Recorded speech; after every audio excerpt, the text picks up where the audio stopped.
L'accord présenté aux sénateurs et adopté avec amendement entre dans le plan Mattei impulsé par le gouvernement italien et permettra la modernisation des structures sanitaires du pays, à savoir 6 hôpitaux à Dolisie, Oyo, Adolphe Cissé à Pointe-Noire, Blanche Gomez, Makelekele et Talangaï à Brazzaville. Face aux interrogations des sénateurs, le ministre en charge de la coopération internationale a donné des plus amples précisions sur la volonté du gouvernement à obtenir cet accord avec l'Italie et les garde-fous concernant la validation des budgets, l'exécution des travaux et le respect des process de contrôle entre le ministre congolais concerné et l'agence italienne de développement.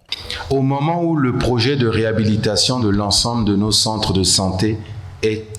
exécuté, nous n'allons même pas encore commencer à rembourser l'intégralité des fonds qui vont être décaissés pour la réalisation de ce projet.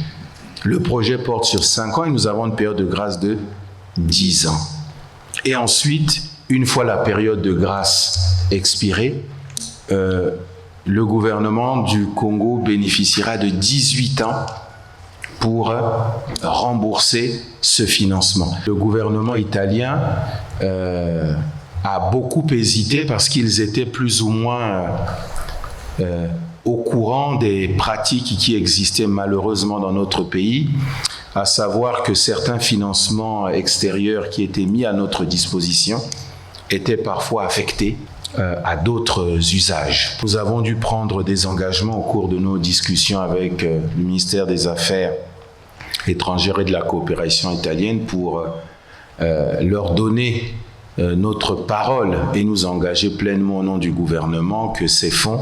seraient affectés pleinement à l'utilisation de ce projet et nous sommes tombés d'accord pour que le décaissement se fasse de manière périodique et c'est pour cela que nous avons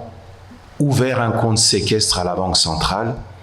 Le budget total de ce programme de soutien de l'Italie au secteur sanitaire congolais est de 235 millions d'euros. La première tranche concernant les 5 premières années est à 35 millions d'euros, soit plus de 22 milliards de francs CFA.